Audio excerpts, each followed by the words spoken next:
The small studio buzzed with laughter, sneakers squeaking across the wax floors, and the rhythmic thuds of fists hitting punching bags. It was just another Saturday at Rising Phoenix Dojo, where parents sat in folding chairs, watching their kids practice katas and sparring drills. That's when she walked in, quiet, alone, wearing a plain white GI. Her name was Amara. Before we dive into this powerful story, hit that subscribe button, turn on the notification bell, and don't forget to share this with your friends. Where are you watching from? Tell us in the comments. We love seeing how far our stories travel. Now, let's begin. She stood at the entrance, clutching her duffel bag with both hands. She was 13, tall for her age, with deep brown skin and cornrows that peeked from under her hood. The receptionist, Miss Linda, gave her a hesitant smile. "First time?" she asked. Amara nodded. "Yes, ma'am. My mom signed me up. She said you've got a good class for beginners." Miss Linda clicked through her computer. "Oh, looks like you're on the 11 a.m. roster. You'll be with Sensei Kyle and the rest of the white belts." She handed Amara a sticker. "Just wear this until we get your uniform sorted." Amara nodded again, quietly making her way into the gym. But before she could even stretch, it started. "Hey, who's the new girl?" A boy snickered. "She looks like she's never thrown a punch in her life." Another kid chimed in. "Maybe she's here to clean the mats." A few of them burst out laughing. Amara didn't respond. She simply took a seat near the back, tied her belt calmly, slowly. Her eyes, sharp and steady, scanned the room, not with fear but focus. When Sensei Kyle walked in, tall and blond with black GI that hung like armor, the room fell silent. "Line up," he barked. The students scrambled into position. Sensei's eyes landed on Amara. "You must be new." "Yes, sir." "Well, we believe in respect here. You earn your place on these mats." "Got it." "Yes, sir." The class began with drills, front kicks, punches, basic stances. Amara moved with a calm rhythm, her breathing measured, her posture precise. But still, the mocking didn't stop. "She moves like a robot," one of the boys whispered. "She's probably never seen a fight," another said, just loud enough for her to hear. But Amara kept moving, controlled, calm, focused. Then came sparring. "Pair up," Sensei Kyle ordered. Amara was left without a partner. Most of the students had picked friends. Only one remained, Liam, a lanky 14-year-old with a green belt and a chip on his shoulder. He looked at her with a smirk. "You're lucky," he said. "I go easy on babies." The match began. Liam lunged forward, throwing a lazy jab. Amara stepped aside, her body barely moving, like she saw it come before he even flinched. Then she sidestepped again. Block, duck, counter. Whispers started. Sensei Kyle's eyes narrowed. Liam grew frustrated. He swung harder, wider. Still, she moved like water. And then, with a single sweep, Amara spun low, caught him off balance, and planted him flat on the mat. The room gasped. Silence. Liam blinked up at the ceiling, winded and stunned. Amara extended a hand, helping him up with grace. "You okay?" Liam took her hand, reluctantly. "Yeah, I just didn't expect that." Sensei Kyle raised an eyebrow. "That was a textbook sweep.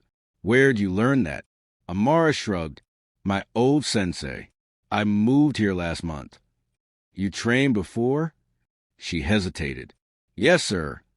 "What belt were you?" Another pause. Second degree black. The room went dead quiet. Even Miss Linda in the corner stopped typing. Sensei Kyle blinked, clearly caught off guard. "You were black belt?" "Yes, sir." "Why didn't you say anything?" Amara looked around the room, meeting the eyes of each student, especially the ones who mocked her. "I didn't need to." Later, when class ended, the mood had shifted. The same boys who laughed earlier were now crowding her with questions. "Where did you train? Can you show me that move again? You're like a ninja or something." But Amara wasn't interested in fame. She packed her bag, nodded politely, and walked out, her mother waiting in the car outside. Before she got in, Sensei Kyle came out. "Amara," he called. She turned. "I want you to come to the advanced class next Saturday." I'll email your mom. Amara nodded. Thank you, Sensei. He paused and added quietly, I'm sorry for how you were treated today. Amara smiled softly. It happens, but it doesn't stop me. Every now and then, someone walks into a room and shifts the entire energy, not with noise, but with quiet strength. Amara didn't need to prove herself with words. Her actions spoke louder. Too often, we judge by appearance, by race, by gender, by assumption. We laugh at the quiet ones, the different ones, the ones who don't show off. But sometimes, they're the ones who walk through fire just to stand beside us. Amara's story reminds us, humility and strength go hand in hand. Real power doesn't shout. It listens. It waits. And then when the time is right, it speaks with impact. The next Saturday rolled in like thunder. Advanced class at Rising Phoenix Dojo wasn't for the faint-hearted. These weren't the kids who showed off flashy kicks on Instagram or threw punches for claps. They were the quiet killers. Brown belts, black belts, those who bled on the mat, bruised bones, and learned discipline through sweat. And now, walking through the doors, Amara, before we go deeper into the next part of this powerful journey, hit that subscribe button, turn on your notification bell, and make sure you share this story with someone who needs to hear it. Where are you tuning in from? Drop your city or country in the comments. Let's see how far Amara's story travels. Now, back to the dojo. Amara wore her black belt today, not for recognition, but because Sensei Kyle insisted. And when she stepped onto the mat, conversation stopped. Every eye turned. You could almost feel the tension ripple across the floor. Among them was Kira, 15, fast, brutal, known for spinning back kicks and breaking egos. She had earned her brown belt through years of grinding, and, in her mind, she owned the advanced class.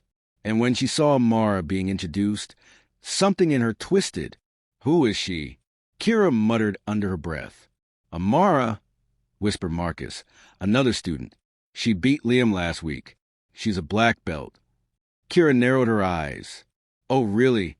Sensei Kyle clapped once. Welcome, Amara. Everyone, show her respect. She's earned her spot here. Let's start with partner drills. Amara ended up paired with Marcus. Their movements were fluid, no wasted steps, no extra noise. Just sharp, effective strikes. Respectful control. The kind that speaks volumes to real fighters. Kira watched from across the mat. Jealousy, sharp and unfiltered, rose in her throat. After drills came free sparring. Kira stepped forward. Sensei, can I go next? Sensei Kyle nodded. Who do you want to spar with? Kira didn't blink. Her. The air went tight. Amara stepped forward calmly. I'm ready. They bowed, took their stances. And then action. Kira came out swinging, testing Amara's defense with fast jabs and feints. Amara read her like a book. She parried, sidestepped, pivoted. Kira's kicks landed on air. Every time she tried to pressure Amara, the girl disappeared. And then it happened. Kira snapped into a spinning hook kick. Illegal at their level if aimed at the head. Her heel grazed Amara's cheek, barely missing her eye. Gasps echoed. Point deduction, shouted Sensei Kyle, stepping in. Kira shrugged, smirking. Thought she could handle it. Amara touched her face, then looked Kira dead in the eye. Calm, not angry. Clear. I can, Amara said, but can you handle what comes next? The rematch was quiet. No laughter. No jokes. Just tension. Kira moved first, aggressive again. But Amara had shifted. She moved with a new intensity. Sharp counters. Flawless timing. Kira swung and missed. Again. Until Amara stepped in, delivered a clean ridge hand strike to Kira's side, and swept her legs out. Kira hit the mat. Hard. The dojo was silent. She sat up, stunned. Amara extended her hand. Kira looked at it, then took it. Sensei Kyle stepped forward. That's enough. Excellent control, both of you. After class, while most students changed and joked around in the back, Kira approached Amara near the lockers. You fight clean, Kira admitted, brushing her damp hair back. Didn't think you'd be that good. Amara shrugged. You don't have to think I'm good. Just don't assume I'm not. Kira hesitated. I wasn't trying to be racist. I've been here longer. I felt like you were stepping into my space. Amara zipped up her bag. You ever had a fight just to be in the room? Kira frowned. No. Then maybe next time, Amara said, slinging her bag over her shoulder. Lead with curiosity, not pride. Kira didn't respond, but she nodded, and for now, that was enough. Weeks passed. Amara earned her place in the dojo, not through force, but through consistency. She mentored younger kids, showed up early to sweep the floor, stayed late to train, and slowly, she changed the energy of the room. Even Liam, once a loudmouth, started listening more and talking less. Kira, surprisingly, began to train with Amara. They weren't friends exactly, but they moved like warriors who understood each other. Then came the citywide youth tournament. Amara wasn't planning to enter. She never liked the spotlight. But Sensei Kyle handed her the form himself. You're ready, he said. Amara looked at it. Will they be ready for me? They don't have to be, he replied. You are. The day of the tournament, nerves ran high. Hundreds of students from across the region gathered in the gym. White uniforms, colored belts, shouting coaches, nervous parents. Amara walked in, head held high.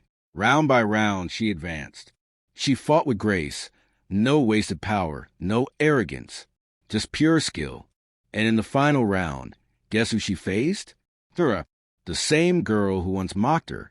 But now they bowed with respect. The fight was close, powerful, electric, each point hard-earned. But in the final seconds, Amara landed a clean body strike, sealing the victory.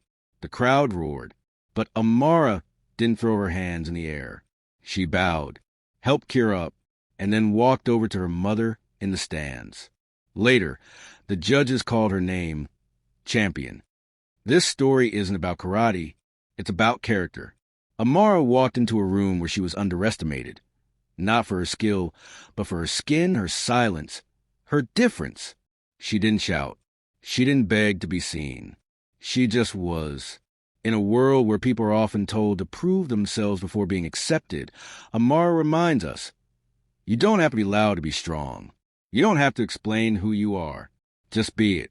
Let your light speak for itself.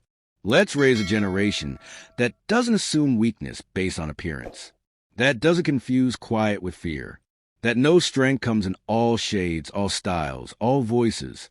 Now it's your turn. What assumptions have you made about someone recently? And what might happen if you looked again with understanding instead of judgment? Drop your thoughts in the comments. Hit that like button if this story moved you. And don't forget to subscribe for more real-life stories that challenge the way we see the world. Until next time, stay kind, stay strong, and stay human.